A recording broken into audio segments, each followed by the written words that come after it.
He had everything except someone to come home to. Daniel Whitmore was a millionaire CEO whose name shaped skylines. But at night, he dined alone in silence, 8 years widowed, one heart locked away, no second chances. Then came Claire Bennett, 36, newly divorced, working 2 jobs while caring for a mother who no longer remembered her name. 2 broken lives, 1 quiet office, and a question that would change everything. What do you do when love returns not with fireworks, but with folded laundry, lukewarm tea, and a gentle hand on your worst day? Would you open the door or protect the walls that once kept you safe? This isn't a story about perfect people. It's about people who stay, who forgive, who learn that sometimes the greatest kind of love is the one that grows slowly.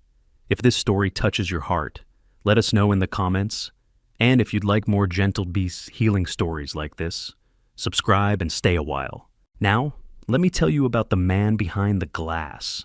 He had everything: money, prestige, a name etched into city skylines.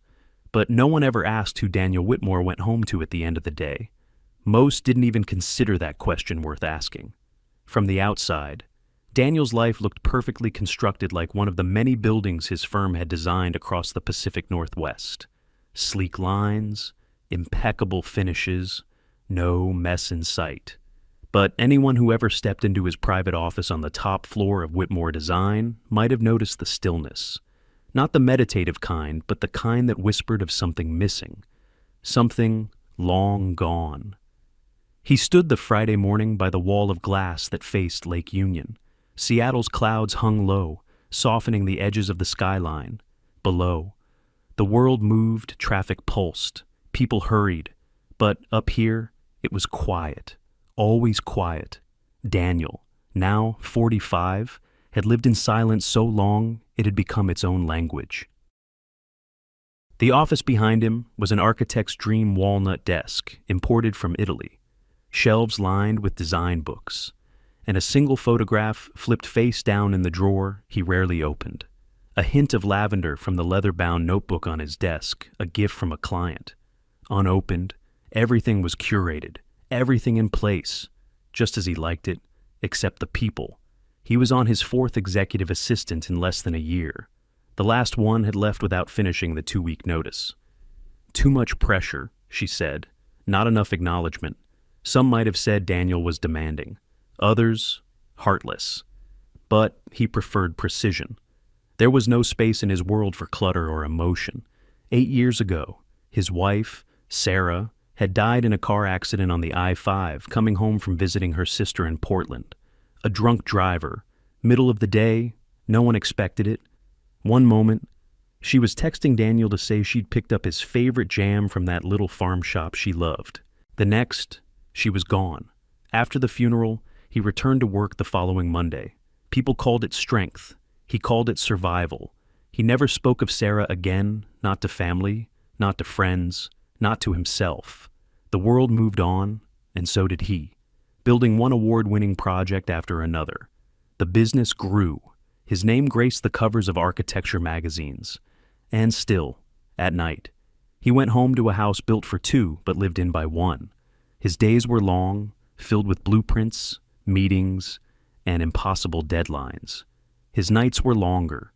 There were no photographs on the walls of his home, no family gatherings, no lingering sense of dinner cooked for 2. He ate takeout in silence, read reports by the firelight, and fell asleep in a bed that hadn't known warmth in nearly a decade. That morning, the phone rang. Daniel didn't move at first. His eyes stayed on the lake, where a lone kayak cut through the water, steady, controlled, efficient. The phone rang again. He walked over, pressed the speaker. "Daniel," came the voice of his younger brother. "Tom, cheerful, as always. Just wanted to check if you're coming tomorrow. Everyone will be there. Mom's been asking about you." Daniel sat in his chair, spine straight. "I have deadlines." Tom sighed. "You always have deadlines. Because buildings don't design themselves." A pause. "She misses you. You know, I know."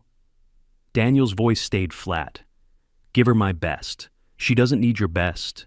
She needs her son." Daniel didn't respond. The silence stretched long enough for Tom to say, "Quieter this time. At some point. You'll run out of excuses. I'll let you know if that happens," Daniel said, then ended the call. He sat still for a long time afterward.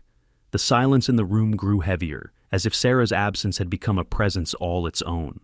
He leaned back, eyes closed, letting the soft hum of the HVAC system fill the void. Later that afternoon, HR buzzed in. "Mr. Whitmore, just confirming the new temp assistant starts Monday morning. Her file's in your inbox." He barely looked up, noted. The voice on the line hesitated. "Would you like to meet her briefly before she starts?" "No need." Another pause. "Well, her name is Claire Bennett. Background in education, recently transitioned into admin work. She's different from the others." Daniel glanced at the screen. The name meant nothing. It was just another folder, another person passing through. Let's hope she lasts longer than a month. He ended the call and turned back toward the window. Outside, the clouds had shifted. Rain streaked the glass now, blurring the skyline, turning sharp towers into silhouettes. He watched as the kayak disappeared into the gray distance. He didn't know it yet, but that was the last quiet Friday he'd have in a very long time. Claire Bennett wasn't expecting miracles. She just needed a steady paycheck and a boss who didn't throw coffee cups. She'd had both, at one time or another, miracles and flying mugs. And while the former had always been fleeting, the latter left lasting impressions both figuratively and, once, quite literally. Now, at 36, Claire had learned the quiet art of managing expectations. She didn't dream about corner offices, fast promotions, or grand gestures anymore. All she wanted was something predictable, something that paid the bills and gave her just enough time to care for her mother, Helen, whose memory faded a little more with each season. Alzheimer's was cruel that way, stealing the woman who'd once hummed while planting roses and read novels aloud every Sunday afternoon. Claire had once been a high school English teacher. She loved the smell of new textbooks, the challenge of bored teenagers, and the joy of helping someone find meaning in a line of poetry. But schools didn't pay enough, not when medical bills started stacking and her marriage fell apart. When her husband walked away 2 years ago, saying he hadn't signed up for this kind of life, Claire packed up what little pride she had left and left behind a house filled with echoes. She reinvented herself, or tried to. Admin work was steady, emotionless, and came with fewer surprises than a classroom of hormonal 11th graders. That Monday, she arrived at Whitmore Design 15 minutes early. The building stood like a glass monolith against the Seattle skyline, all sharp edges and quiet power. She'd looked it up, of course. Daniel Whitmore was practically a legend, an award-winning architect, with a reputation for brilliance and an equally legendary record of running through assistants like tissue. Claire adjusted her coat, checked her lipstick in the elevator mirror, and told herself 3 things. Be professional. Be invisible. And don't take anything personally.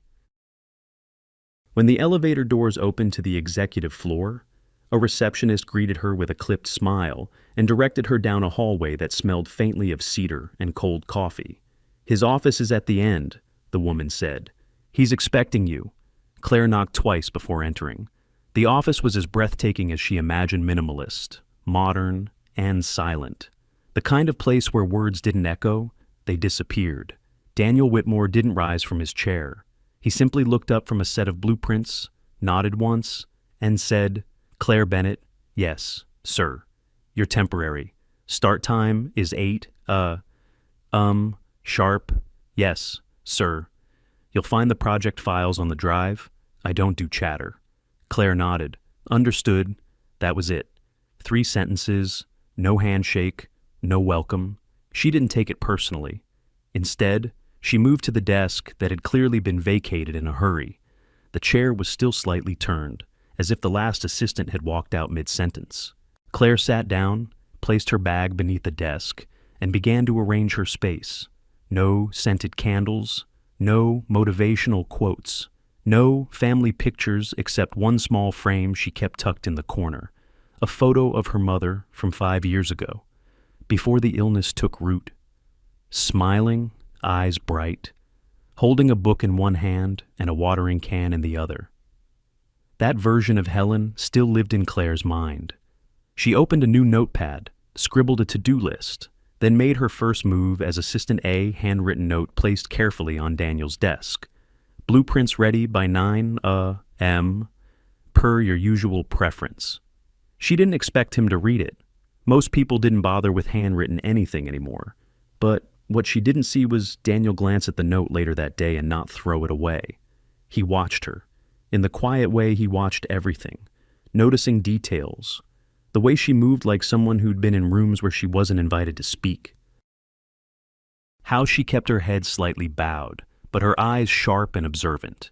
There was no perfume, no high heels clacking across the floor, just soft flats and a wool coat too modest for its owner. What caught his attention most wasn't the way she worked, it was the way she didn't demand to be seen. She wasn't trying to impress. She simply did the job. And maybe, just maybe, that made her different. Daniel hadn't spoken more than necessary to her all day. That was intentional. He'd built walls not just with steel and glass, but with silence. Silence kept things clean, safe. But when he looked down at the note again that evening, something stirred a memory of Sarah's handwriting on grocery lists, loopy and soft. Claire's was different, clean, precise, but the human touch was there, and it was unsettling. He left the note where it was, Claire. Meanwhile, packed her things at exactly 5:02 p.m. Not rushed, not dragging, just efficient. She glanced once toward the office door, saw that Daniel hadn't moved, then slipped out without a sound. The elevator ride down was quiet. By the time she stepped out onto the rainy sidewalk, she had already set her mind for tomorrow.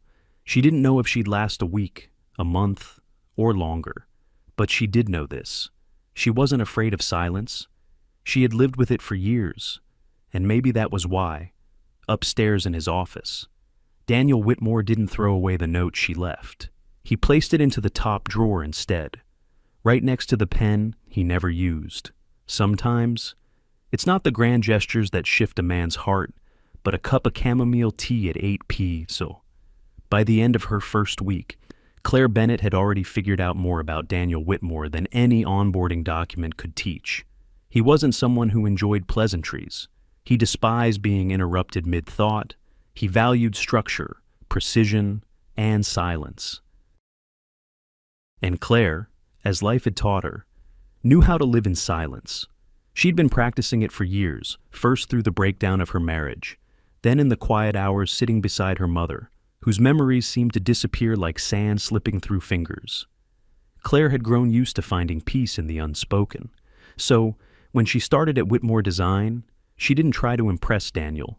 She didn't compliment his suits or linger with questions.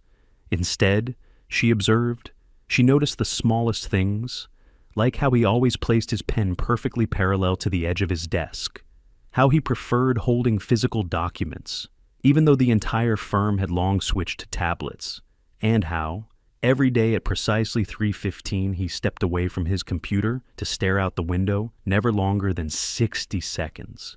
She also noticed the change from coffee to tea late in the day. Not herbal blends with complicated names, just plain chamomile. No sugar, no lemon. The next day, Claire made sure chamomile tea bags were stocked in the break room. She didn't announce it, didn't write a note. She just made sure it was there. 2 days later, she set a cup on a small tray and left it just outside his door at 8:00 p.m. without a sound. He didn't say a word, but he drank it. The following week, Claire began to leave notes, handwritten, on cream-colored paper she brought from home, short, specific, no flourishes. Meeting moved to 3:15. Room B2. Client prefers blue glass. See file tab. 4. Forecast says rain by noon. Umbrellas in the closet by the elevator. Daniel never commented on them, but he also never threw them away. In fact, he began to collect them folded neatly, stacked in the top drawer of his desk. It was unconscious at first, but at some point, he realized he was holding on to them, as if they were more than just reminders, as if they were moments of contact. The silence between them continued, but it changed somehow. It wasn't cold anymore. It was shared. Claire didn't try to pierce the quiet. She didn't ask about the framed photo turned face down in his drawer. She didn't press when he returned from tense meetings with tight shoulders and darker eyes. She didn't try to fill the spaces. Instead, she existed within them with calm, with grace.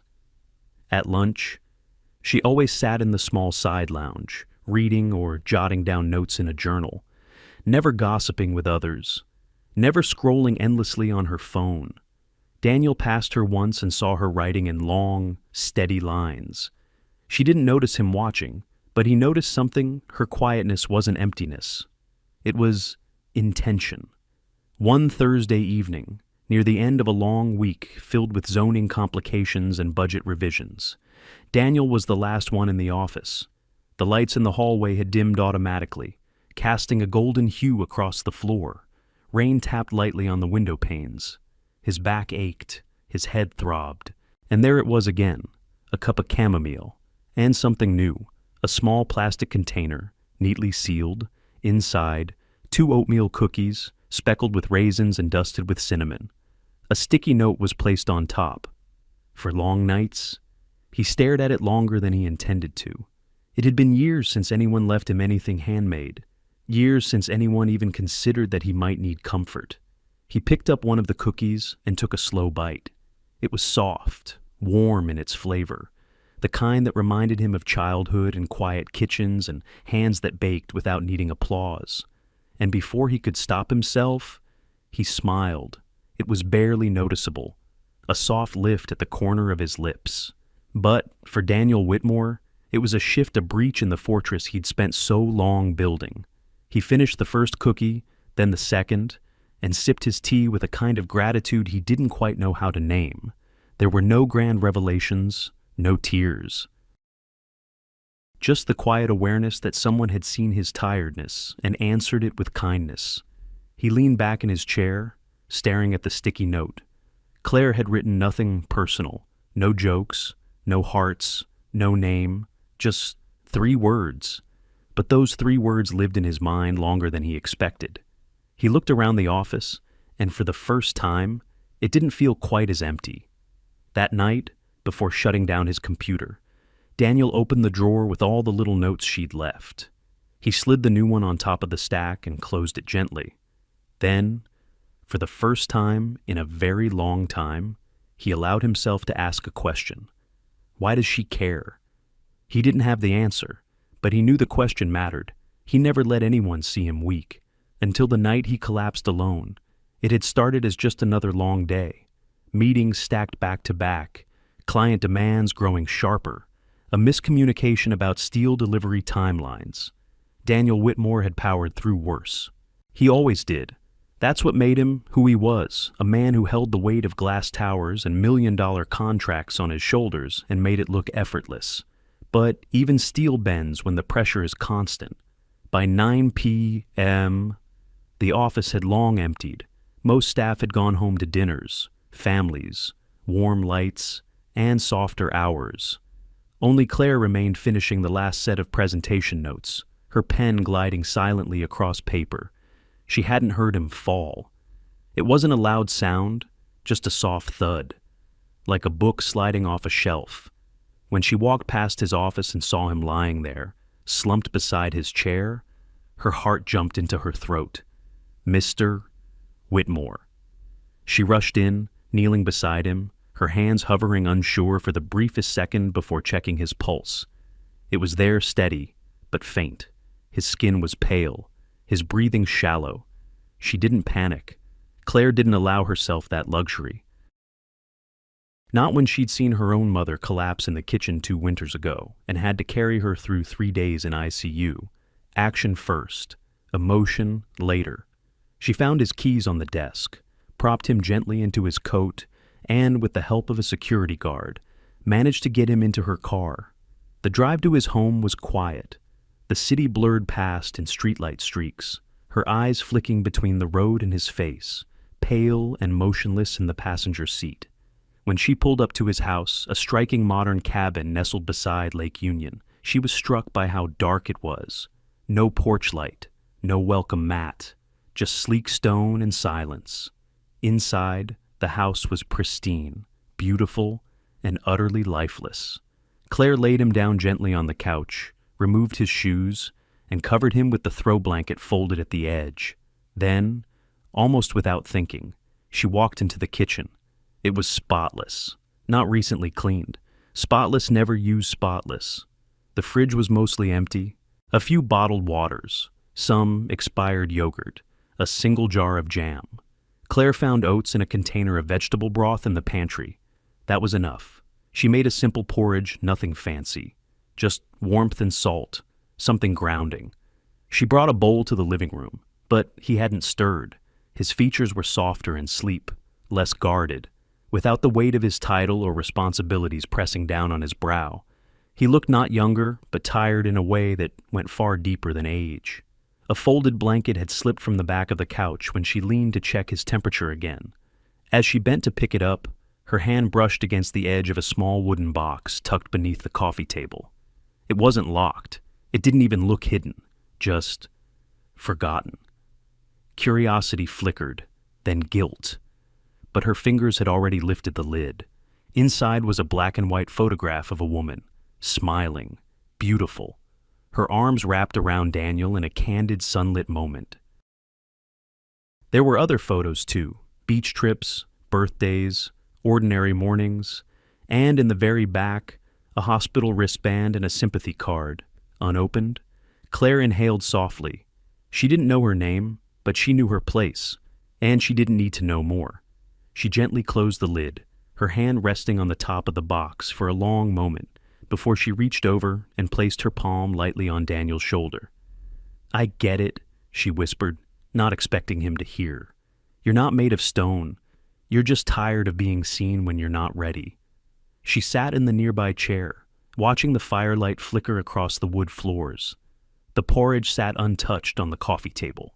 Her phone buzzed with a message from the night nurse at her mother's care home. Claire answered with a quick, grateful thumbs up, then silenced it for the rest of the night. Sleep came slowly.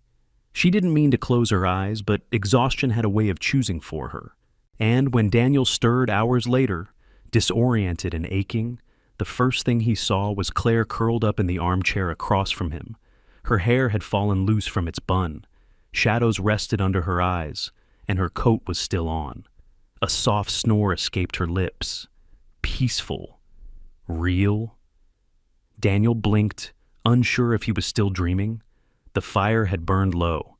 The room was warm. And for the first time, in a very long time, he wasn't alone when he woke up.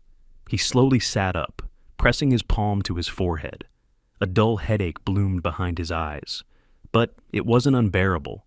The blanket slid down from his shoulders, and he glanced toward the coffee table. 2 cookies, a bowl of porridge, a mug of chamomile tea cold now. He exhaled quietly, then turned his gaze back to Claire. She hadn't run. She could have called a cab, could have dropped him at the hospital and gone home. But she'd stayed, cooked, watched over him, trusted his silence. And in that moment, Daniel didn't see her as an assistant.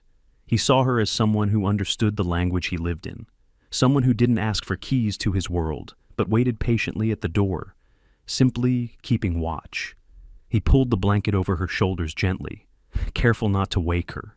And as he leaned back against the couch, eyes heavy again, one thought settled into the stillness around them. She didn't run away. He tried to build walls, but somehow, she slipped through the cracks. After that night when Daniel collapsed and Claire stayed, neither of them said a word about it. The following Monday, Daniel arrived at the office at his usual hour, dressed in his usual gray.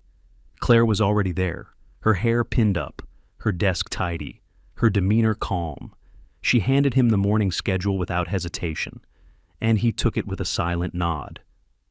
Nothing was said, but something had changed, not in any dramatic way. There were no sudden confessions, No lingering stares across conference tables. Just a softening, a shift. Claire no longer waited for his cues. She anticipated them. She moved through the office with the same quiet grace. But now, Daniel found himself watching her, noticing the things he used to miss. Like how she always brought an extra tea bag and tucked it discreetly beside the sugar packets. Or how her fingers tapped lightly on her notepad when she was thinking. Or how, when she laughed on a rare occasion quietly, usually at herself, it had a warmth that made the air around her feel lighter. One Wednesday afternoon, as the rain drizzled outside and the office buzzed with muted energy, Daniel passed by her desk and paused. He cleared his throat. "Would you?" He stopped, adjusting his cuffs. "Lunch." Claire looked up. "Now?" "Yes," he said, as if the word tasted strange in his mouth. She smiled, almost imperceptibly. "Sure." They walked across the street to a small cafe that Daniel had passed hundreds of times but never stepped into. It was simple warm wood interiors, handwritten menus, the faint smell of rosemary and fresh bread. They sat by the window. For a while, neither spoke. Claire stirred her soup. Daniel sipped his coffee. And then, slowly, words began to find their way. She told him about her mother, how she used to teach piano, how she still hummed melodies from old church hymns, even when she no longer remembered Claire's name. "She's in a good place," Claire said, folding her napkin. "The nurses are kind. I visit every day after work.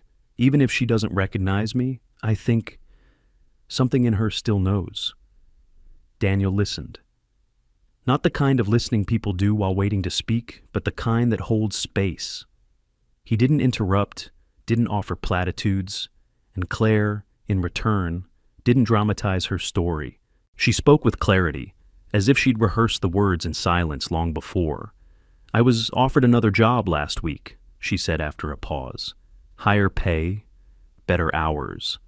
Daniel set down his cup, carefully. "You didn't take it?" She shook her head. "I thought about it, but then I remembered that I like working here." "Even with me?" he asked, one eyebrow raised. Claire's lips curved. "Especially with you?" That was the closest they came to acknowledging what had grown between them, something tender and unnamed, living in the spaces between their conversations. In the days that followed, Daniel found himself drawn to her presence in quiet ways. He began leaving notes, too short ones, sometimes a single word scribbled on her reports. "Good work. Well caught. Thanks." He even laughed once, really laughed, when she accidentally spilled coffee on his draft plans and quickly redrew one of the buildings with stick figures labeled "Oops Tower." He'd kept that, tucked in the back of his desk. But even amidst these moments, life had a way of reminding them it wasn't finished testing their resolve. It happened late on a Thursday evening. Claire had left the office early that day, unusual for her. Daniel had noticed, though she hadn't said much beyond a quick, "See you tomorrow." He stayed behind, lost in spreadsheets and zoning permits. But as he walked to the parking lot around 9:30, the cold air nipping at his collar, he saw her. Claire was sitting in her car, lights off, engine silent, her face turned toward the passenger seat, shoulders trembling. Daniel froze. For a second, he considered turning around, giving her space. But something in him, something deeper than logic, moved his feet forward. He didn't knock on the window, didn't speak. He simply walked around to the passenger side and opened the door. Claire looked up, startled at first, then wiped her face quickly. "I'm sorry," she whispered, voice cracked. "I didn't mean for you to see me like this." Daniel said nothing. She looked down at her hands. "The nurse called tonight. Mom didn't recognize me, not even for a second. I know it was coming. I do. But I thought I'd have a little more time." Daniel didn't answer with words. He reached in, took the keys from her hand gently, and moved to the driver's seat. She didn't resist. She just closed her eyes. And he drove back to his house. The same quiet street, the same silent walls. But this time, when he opened the door, he held it for her, not out of politeness, but because it felt necessary. Inside, She sat on the couch, still wrapped in silence.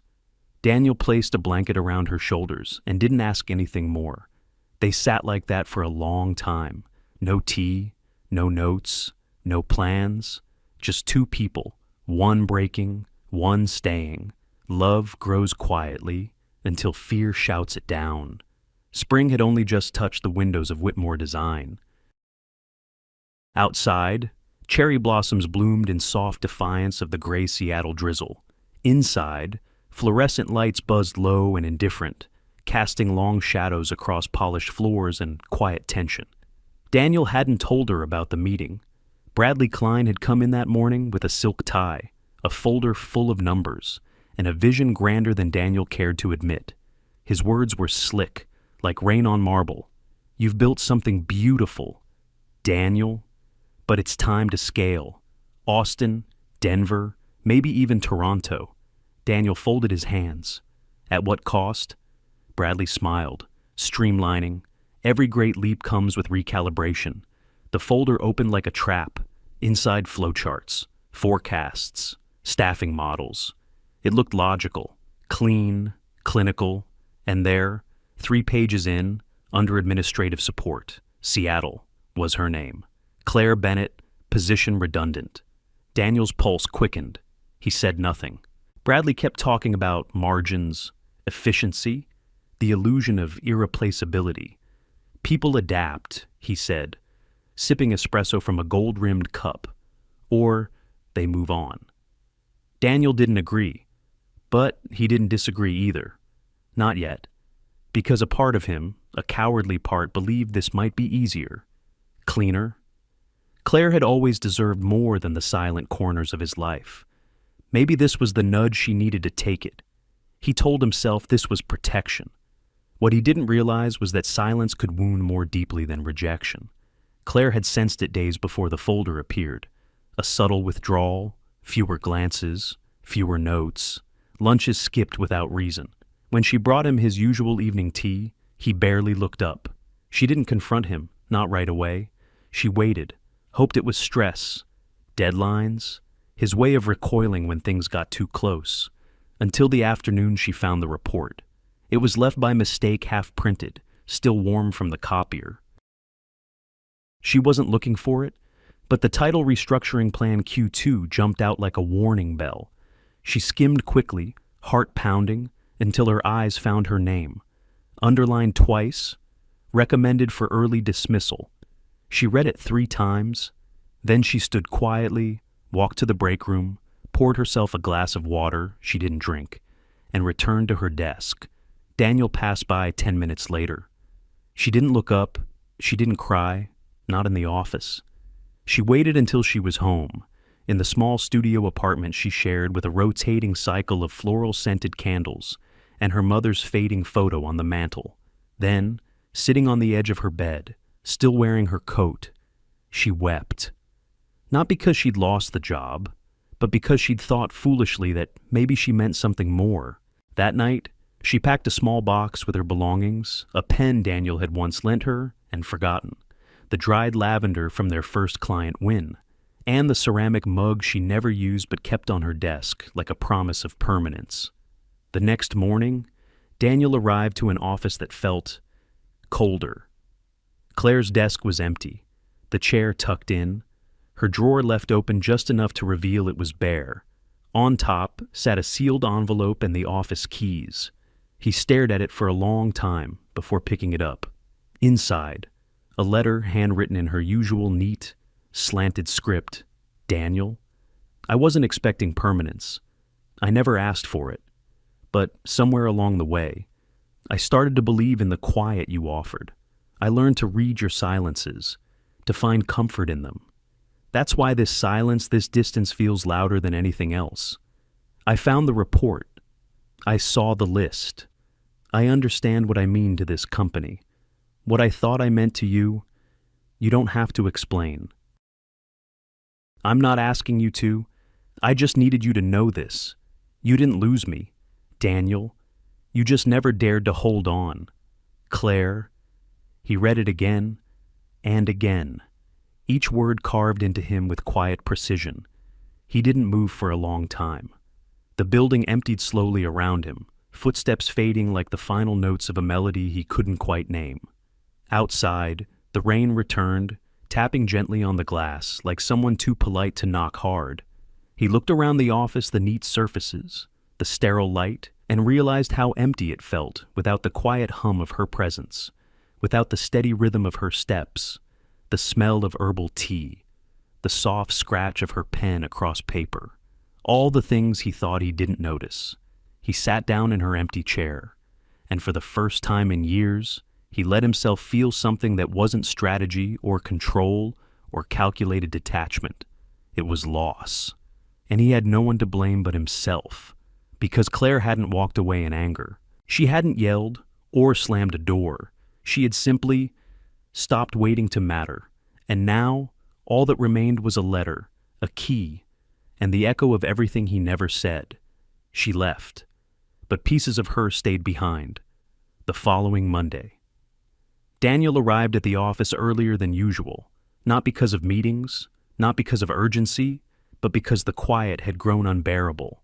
Claire's desk was still there untouched, like a room no one dared enter after someone left. The little plant she'd tried to revive sat in the corner, brown at the edges. Her drawer, once carefully organized, now lay ajar, half full of empty envelopes and forgotten pens. Daniel sat down in her chair. It creaked slightly under his weight. He didn't know what he was looking for. Maybe nothing. Maybe everything. But as he opened the bottom drawer, something caught his eye, a thick folder, labeled in Claire's handwriting, Community Library Project, Pilot Proposal. He opened it slowly. Inside were pages of research, handwritten notes, and architectural sketches, clear, intentional, filled with care. At the center was an idea that somehow felt too quiet to have made it this far, without help: a mobile library and gathering space for senior citizens, especially those living in assisted care with limited access to stimulation and connection. The idea wasn't flashy, it wasn't profitable, but it was beautiful. There were quotes from residents Claire had spoken to, drawings of a cozy book nook with built-in speakers for audiobooks, a handwritten line underlined twice. They may forget our names, but they remember kindness. Daniel felt something twist in his chest. She had dreamed beyond spreadsheets and floor plans. She'd seen people, and he had missed all of this. Later that day, without telling anyone, Daniel drove to Evergreen Home, the assisted living facility listed in the proposal, the same one he remembered from Claire's quiet admissions about her mother. The front garden was in bloom, with pale daffodils and wind chimes tinkling softly in the breeze. Inside, the air smelled like chamomile and clean sheets. At the front desk, he asked for Helen Bennett. The nurse blinked, surprised. Claire's mother. He nodded. The woman's expression softened. She's resting now, but you're welcome to sit with her. Daniel hesitated. Actually, I wanted to ask about Claire. The nurse smiled gently, knowingly. She's here nearly every evening, reads to not just her mom, but to anyone who wants company. Mr. Langston, he's blind, says her voice reminds him of his wife, and Mrs. Wu calls her Sunlight in sensible shoes. That made Daniel smile, despite himself. She never wants attention, the nurse continued. Just shows up with a tote bag full of books and a thermos of peppermint tea. Sometimes she hums while she reads. Calms the whole wing down. Daniel stood there for a long moment, trying to picture it, not the reading, not the tea, but the sheer, quiet devotion of it all. Claire hadn't needed recognition. She hadn't waited for someone to validate her compassion. She had given, because that's who she was. And somehow, he'd let her walk away thinking she wasn't enough. Later that evening, back in his study, Daniel laid Claire's folder on the desk beside his laptop. Then he pulled out another folder, Bradley's. The numbers still looked shiny, clean, efficient. The deal was still viable. But now, every line item felt hollow. The plans he once believed would take his firm to new heights now felt weightless. He turned back to Claire's proposal, traced his finger over her scribbled header books, for those who remember stories better than names. The next morning, he called Bradley. "I'm out," he said, before the man could launch into pleasantries.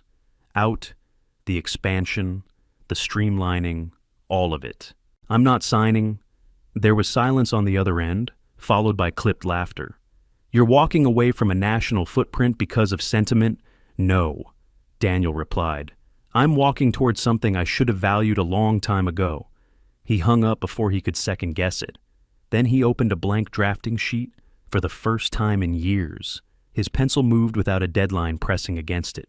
He wasn't sketching for shareholders, or market growth, or glossy magazine spreads.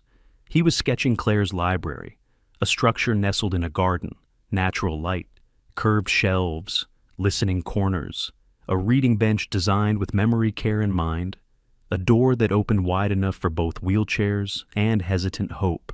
And at the bottom of the page, he wrote quietly, almost reverently, "Claire Bennett, concept architect." He would call the board tomorrow. He would rewrite the company's vision statement. He would build this, not for profit, not to impress, but because some dreams were never meant to stay buried in drawers. Some truths are easier written than said. Daniel had never been a man of letters. Blueprints, yes. Design proposals, certainly. Emails, reluctantly. But letters, honest, handwritten letters meant to carry the weight of feeling. They terrified him. And yet, one quiet evening as dusk settled over Lake Union, he found himself at his desk with a fountain pen in hand, staring at an untouched sheet of cream stationery. The house was silent, Claire's absence sharper than the shadows now stretching across the floor. He had tried to busy himself all week, poring over her community library proposal, redrawing its lines, calculating materials. But when night fell, and there was nothing left to organize, her voice came back in quiet fragments. They may forget names, but they remember kindness. For long nights, a note taped to oatmeal cookies. "You didn't lose me, Daniel. You just never dared to hold on." And so, the pen moved, almost against his will. "Claire, there are words I should have said out loud. I didn't. Not because they weren't true, but because they were too big for the silence I had grown used to. You saw me without decoration, without success, and you stayed. And I, in all my caution, mistook your loyalty for something temporary. I protected the edges of my life so tightly, I didn't notice when it hollowed out in the center." He paused, stared out the window. The sky had turned soft with twilight, scattered with a few early stars. "I miss the sound of your steps outside my office. I miss your notes written on real paper. I miss who I started becoming when you were around." He stopped writing, didn't sign it, didn't fold it, just left it there naked and vulnerable on the desk, beside her old proposal. Over the next few weeks, Daniel made quiet changes to his life. He began visiting Evergreen Home regularly, not always to see Helen. Bennett Claire's mother rarely recognized visitors now, but to volunteer, to listen, to step outside his carefully structured world. Sometimes he read aloud to the residents. Other times, he helped repaint a neglected wall in the dining hall, or walked with Mr. Langston, who used a cane and liked talking about baseball games from the 60s. Claire's presence lingered in small ways, in the dog-eared books tucked into donated shelves, in a faded calendar pinned to a corkboard. Story Hour with Claire, Thursdays, 6 p.m. In a stack of thank you notes from families who'd met her only once but remembered her voice. The staff spoke of her in warm, hushed tones. She never wanted to stand out. One nurse said, she just wanted people to feel remembered. Daniel didn't ask about her directly. He didn't need to. He could feel her in every corner. Then came the afternoon of the community fundraiser, an event hosted by the garden Claire had mentioned once in passing, where her library proposal had been quietly championed by others. Daniel attended without announcement. He arrived early, helped carry folding chairs, even arranged lemon bars on a plastic tray. And then he saw her.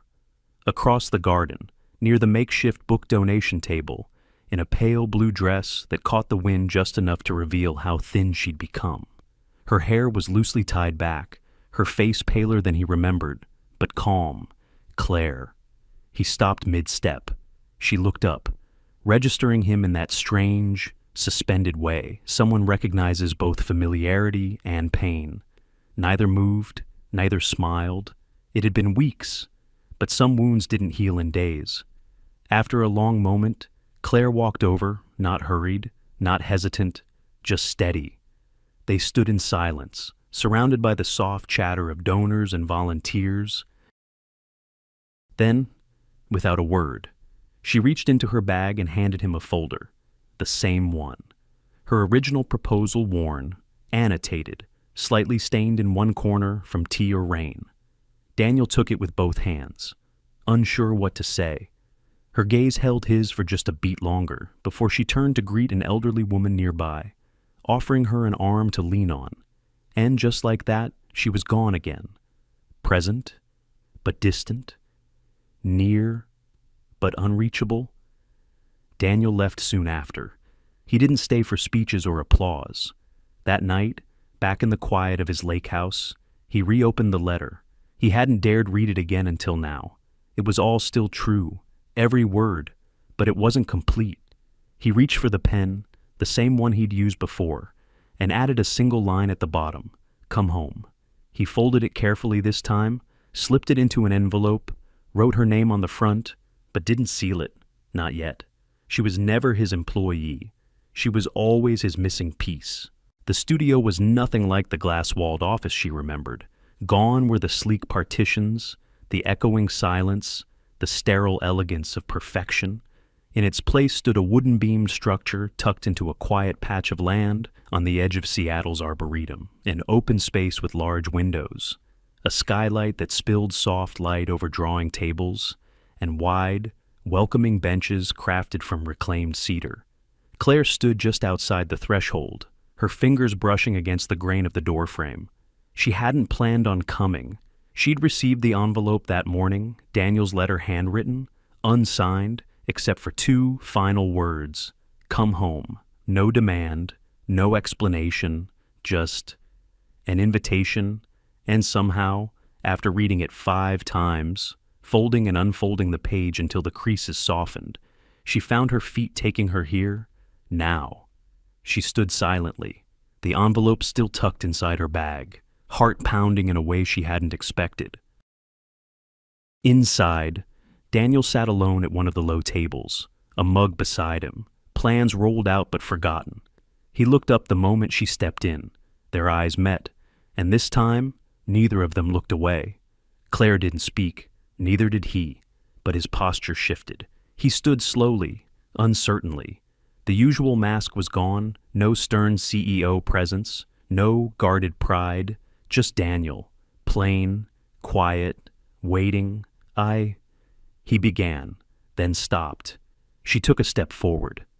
"I'm sorry," he said finally. "Not because it cost me comfort, or routine, or even your help."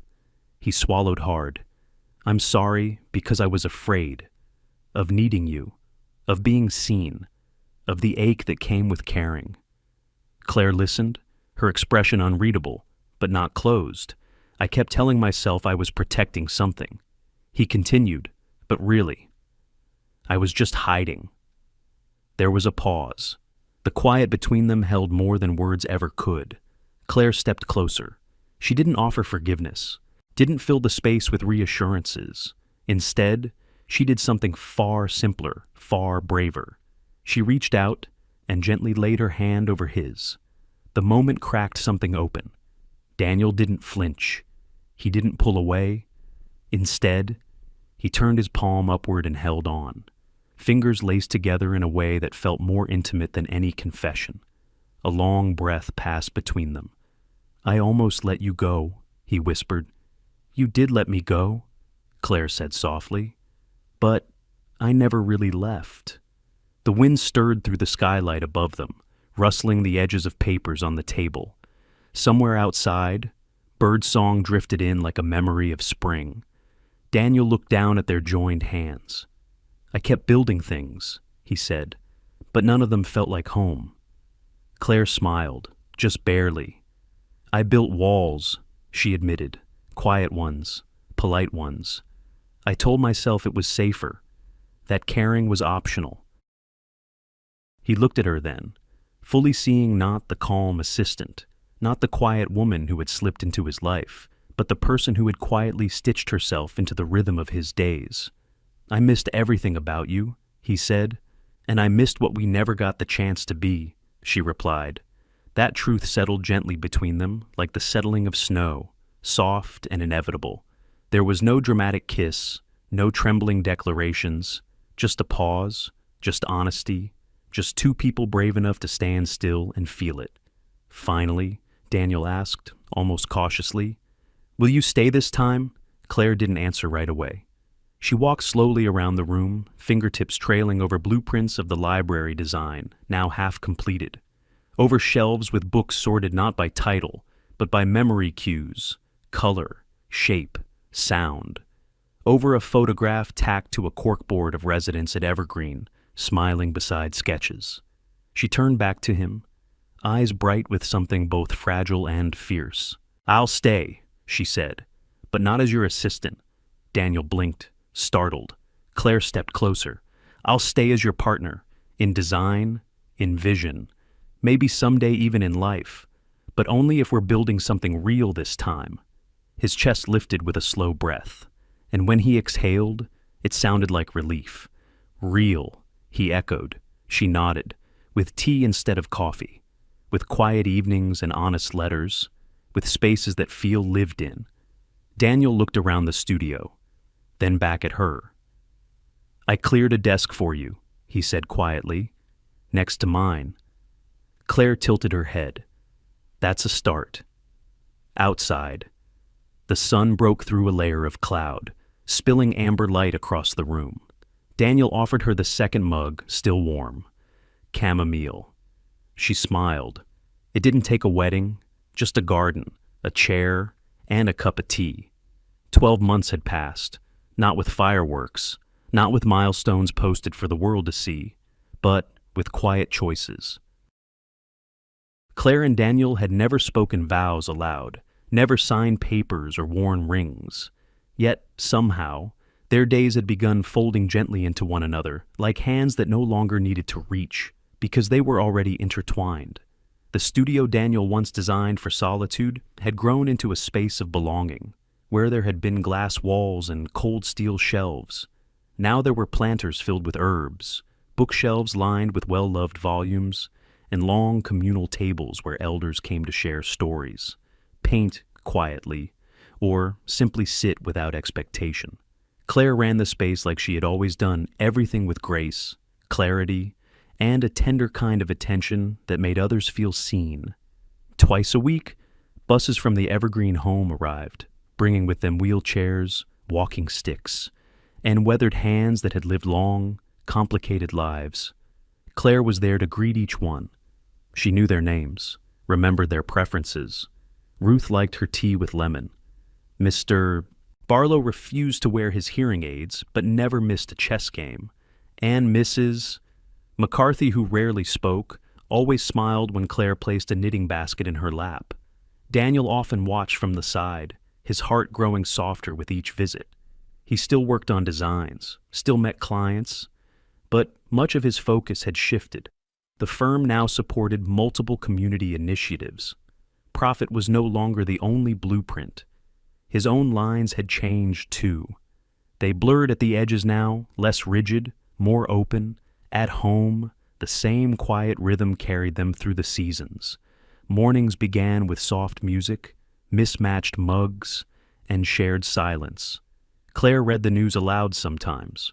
Daniel would nod, make a dry comment, and refill her tea. Evenings brought books, leftover soup, and walks along the edge of the lake.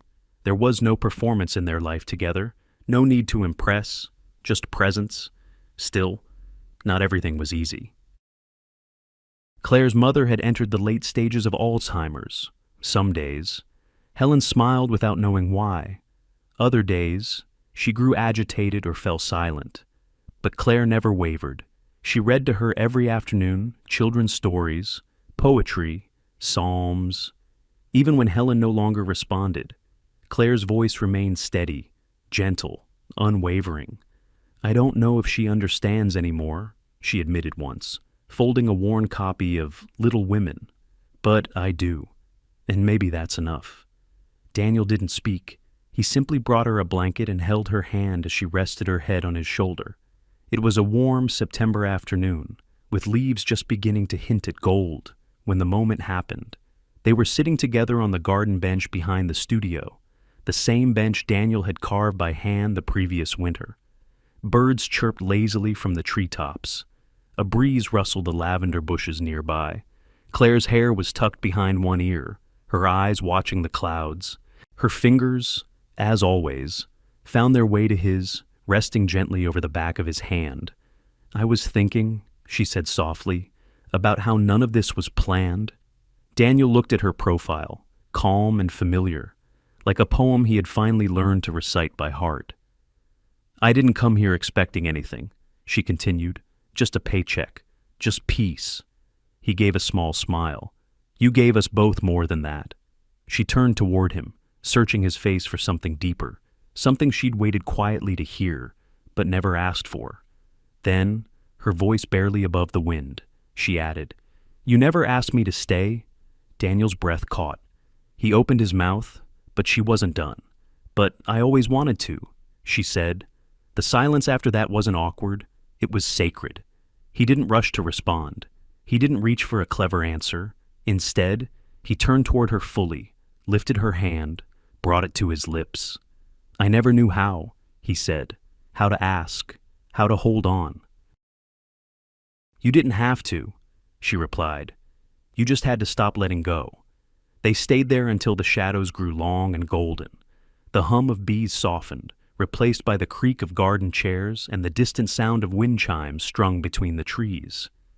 Daniel looked out toward the studio, now quiet, full of memory, and then he looked beside him, at the woman who had come into his life without noise and stayed without condition. She never needed a title. She never asked for promises. She simply remained, in the evenings, in the silence, in the empty cups refilled each morning. Claire leaned her head on his shoulder, and they sat that way for a long time, not as boss and assistant, not as broken man and healer, but as two people who had chosen each other, not through ceremony, but through the slow, deliberate practice of showing up. And for the first time in all his years, Daniel Whitmore didn't search the skyline for peace. He didn't chase it in glass towers or architectural perfection. He found it right beside him, in a garden, on a bench, with one cup of tea grown cold in his hand, and another, still warm, in hers. Sometimes, love doesn't arrive with grand gestures or sweeping declarations. It comes in the form of steady presence, a warm cup of tea, a silent ride home, a hand resting gently on yours when words are too heavy to speak. Daniel and Claire's story reminds us that the strongest love often grows in the quietest places. After loss, heartbreak, and years of solitude, they both had every reason to stay guarded. But healing doesn't always look like moving on. Sometimes, it means letting someone walk beside you, even when you're still learning how to hope again. As we grow older, we learn that time is precious, but so is gentleness. The way we show up for one another, not out of obligation, but out of quiet care, is what truly stays. You don't have to rebuild everything overnight. Sometimes, the most courageous thing you can do is to remain open to believe that even after deep sorrow, life can surprise you with connection, purpose, and peace. Because love, when it's real, doesn't need to shout. It only needs room to stay. Thank you for spending your time with this story. If it touched your heart, even just a little, we'd be grateful if you'd give it a like, share it with someone who might need it today, and subscribe for more gentle stories that speak to the soul. Your support helps us keep telling the kinds of stories that heal, uplift, and remind us we're never too old to feel something deeply. From all of us here at Shining Stories, thank you. We'll see you in the next one.